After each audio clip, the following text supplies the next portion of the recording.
This video's now about modifying one of these to try and improve it after the one I showed all the faults in.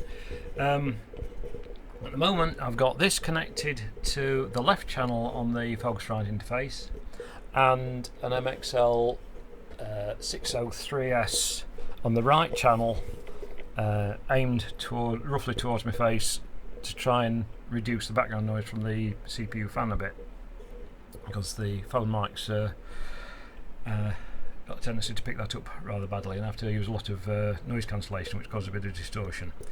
Right, anyway, so this at the moment is working. I'm both audio recording and screen recording, as well as video recording, so I can combine everything. So this is the standard unit working on a proper phantom supply, and if I put it more or less at the side of the 603, that should give a very good direct comparison, so the quality can be seen or heard in the playback. Right, so I'm going to disconnect this, take it apart and start doing some mods. The first one will be the power supply filtering, and I meant to get all the parts ready before I started this and I just realised I haven't done, so okay. Capacitor box at the ready and resistor box at the ready, so should be good to go. Right, so the first mod is just going to be in the output from the emitter of the voltage, a stabiliser there, voltage regulator. It will have a resistor added and a couple of capacitors to its internal ground. And one of those is going to be electrolytic and one will be a plastic film, so it handles both high and low frequencies nicely. I'm not using anything particularly special for the electrolytics. It's only about 9 volts, so a 16 volt or whatever would be fine. 220 at 25 volt, that'll do for one. It's a generic 0.1 microfarad for the other. Now, I'll use a 100 ohm resistor in series. Right, so 100 ohm resistor that will go in series with the emitter, and then a 220 microfarad 25 volts and a 0.1 plastic film, which will be across the supply to the emitter of the phase splitter. So the emitter output is going to be, I believe,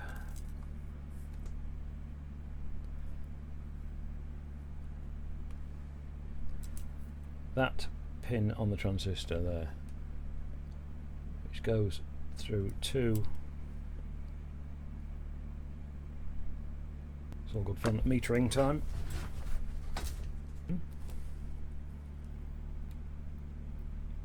Okay.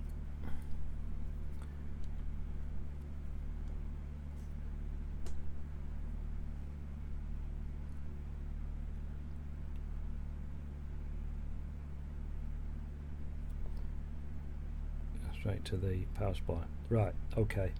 Yeah, that one obviously a very high resistance, that's incidental, it's just capacitance charging, whereas that one has a fixed relatively low resistance to the micron positive. Obviously the values aren't exactly the same as this. According to this it should have a 2K2, but this one's up, looks like it's got a 4.7K total in series, and say possibly a bit of extra filtering or something as well for noise. So that pin there on the transistor is the output. So the track from that pin there is what needs cutting. Yeah, the back's completely plain except for ground wires. Yeah, I may take some high def photos of this afterwards and add those in with some indications of what I'm actually doing on it, because I'm struggling to see myself at the moment. The emitter there goes to the pad on that capacitor there. I don't know which that is, because there's nothing shown at all in here, so it might actually have a bit of filtering on this one. Interesting. If it has, be a great improvement over the previous one. Yeah, that actually has a tiny capacitor from ground to ground on the emitter. Yeah, that's the load resistor on the face splitter there. So it's not a filter. It's got a tiny ceramic, but that's it by the look of it. Not a proper resistor capacitor decoupled filter. Okay, so that track is going to get split and scraped up a bit to allow it to be connected to, and then the filter components can be added.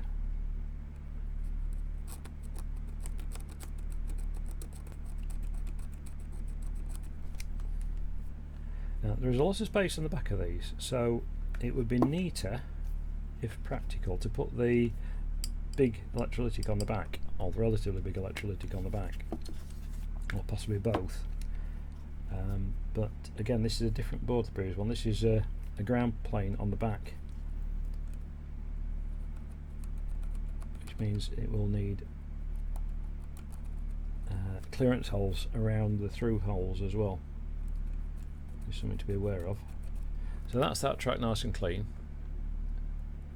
It can now just be split in half in the middle with a bit of force from the circuit screwdriver.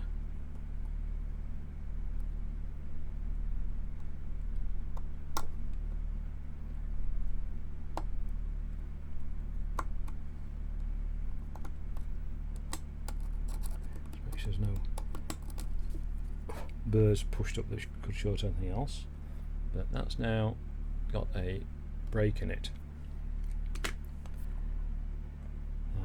Undecided on whether to try and go through it or not.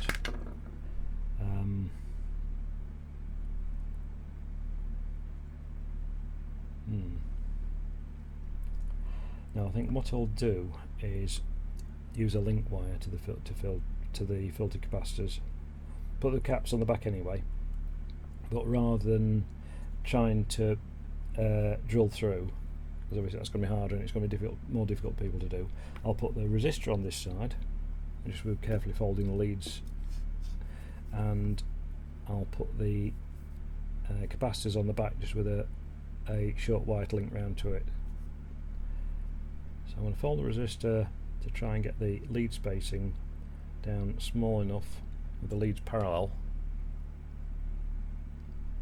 so it'll fit in the right place.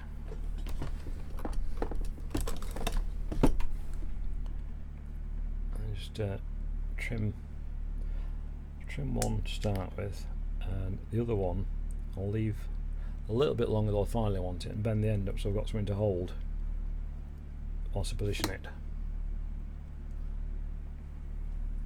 And if I can get the solder, which I also forgot to put ready. Now I haven't wet my soldering sponge. That's a bit of deionized water just to get that to soak. And pressing the meter buttons at the same time.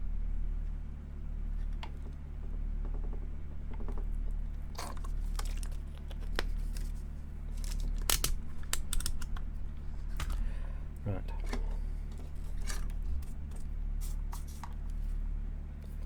Now I'll tin that lead and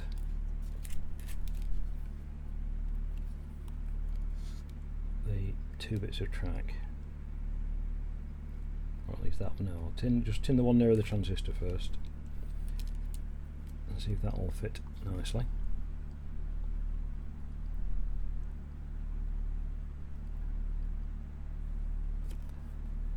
A little bit long on that side, and definitely too long on the other side. It's in components at the minute, so I'll just reform that a bit.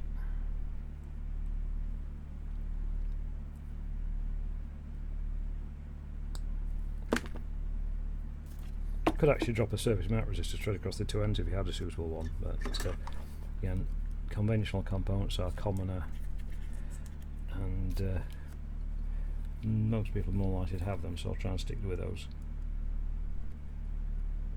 Just extend that tinned area up to the transistor all the way, so it's got a bit more space for this.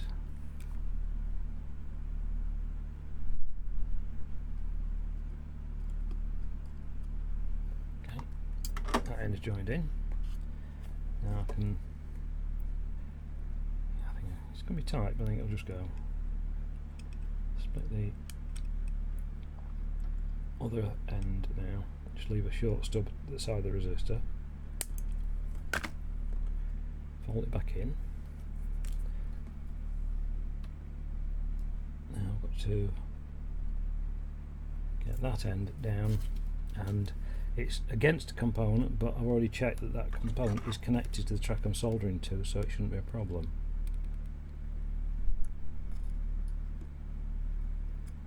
Right, that's bridged all the bits that were already bridged, I believe. It's joined to both the capacitor and the resistor that connect to that circuit. So it's not it's bridging components, but it's not shorting anything that shouldn't be connected. Now I'll scratch up a little bit on the back if there's not a ground pad already, which there may be.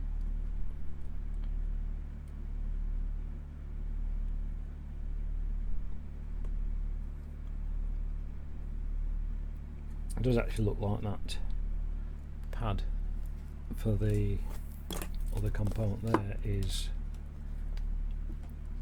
grounded. If it is, I can use that as an earth for capacitors. Yes, it is. So I'll parallel these two up and tag them on there.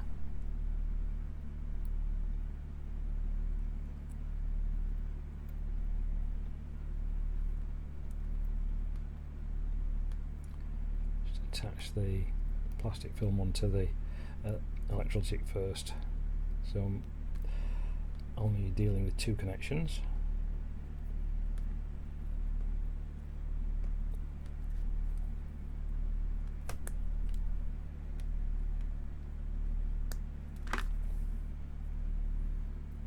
And the negative is going to go to ground. If that hadn't been there, I'd have just scratched an area off between all the little wires to give it a ground point. But that is going to go, the negative there will go through the board slightly, or into the board slightly, and be attached there. And take the excess positive as well, because that's going to have a link wire. So that's going to solder in there.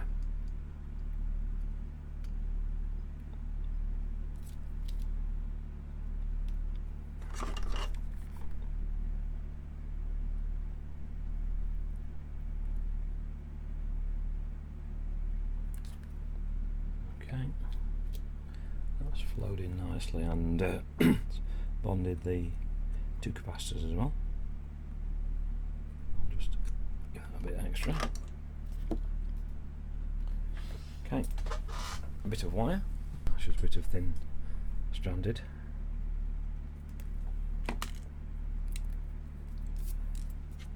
So that on this side will connect to that resistor.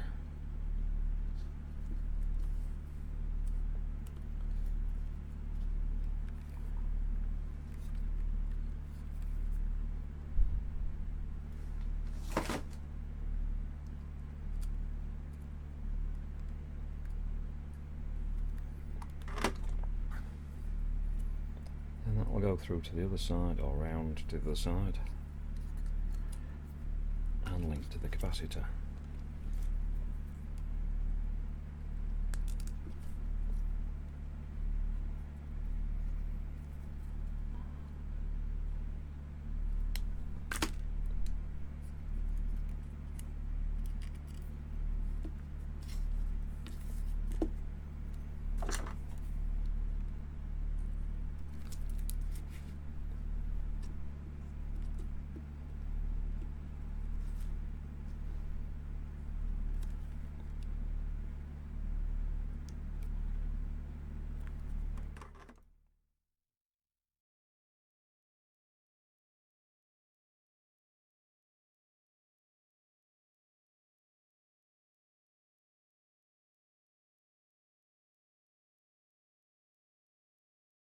That's the first stage of the mod, so we plug that back in now. That should hopefully be working again. I believe, yes. Right, so that's working, and similar distance from my mouth, and roughly similar volume to the 603 as well. So that should have significantly reduced the noise. I mean, unfortunately, I haven't got anywhere due to the heat wave and fans and things. I haven't got anywhere quite enough to do any proper tests at the minute. I did do a set of tests on all the microphones I got, or pretty much so, in silence conditions a few months ago, and I have to find some way of linking to those or publishing them somewhere. So that's the first stage. Now the other thing I now want to test, now the power supply noise, any noise from the zener should be eliminated, the power supply stage. I want to try disconnecting the microphone capsule, as I mentioned in the video, and see if there is noise from the body of the thing still.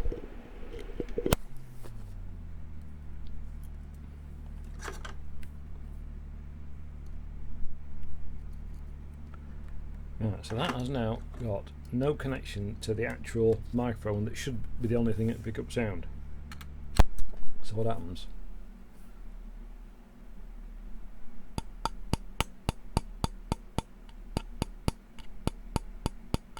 I think I trust you can see that and hear it.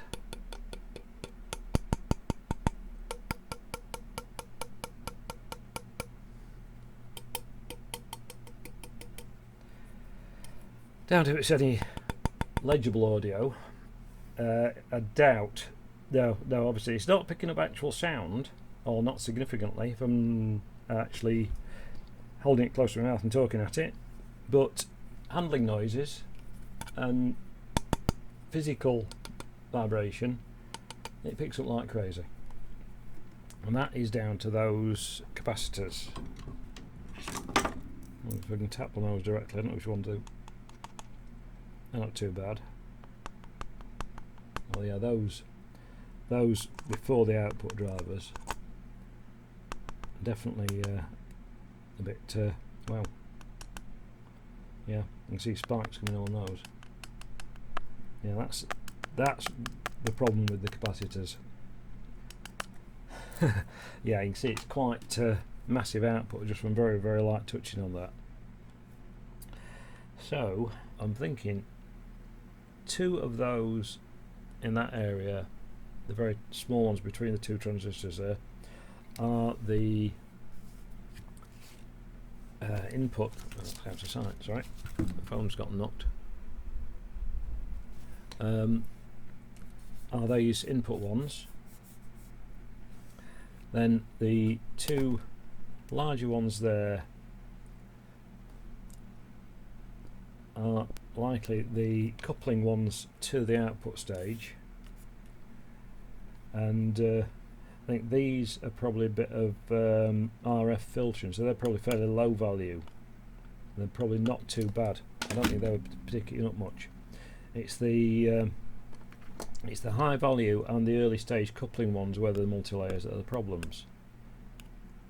As I say, this is a very different construction to the previous one I messed with, and it's going to be real fun trying to do those, to be honest. I don't know if it's practical, unfortunately. But anyway, I think this might be a replacement PCB job really, to do it in any sensible way.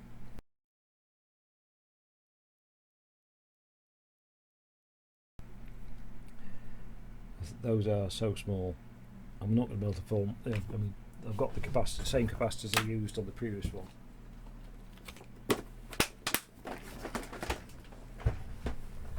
And on that I managed to squeeze all these in, but trying to fit them in place of just see if I can get a bit more light without messing things up. Zoom in a bit as well if I can. Oh, there we go. Right, that's better. So those are the capacitors that are causing a lot of the problems, I believe. That the two of those three, and then these are the coupling capacitors, the output stage, which are much higher value, but probably not having quite so much effect because they're after the phase splitter. So these are the capacitors I used in the previous mic I modified. I was expecting to be able to use in this one.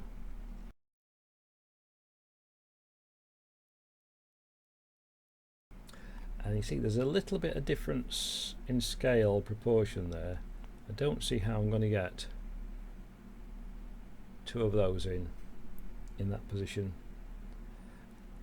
and another two then in that around that position. So I'm afraid this is as far as I can go at the minute. I'll have to revisit this because it definitely needs some way of modifying these, but the power supply mod should improve it a bit, but it's still going to be sensitive to physical movement. You know, you can use it in an elastic cradle if it comes with one, that should help avoid it. But I'm afraid that's it for now, sadly.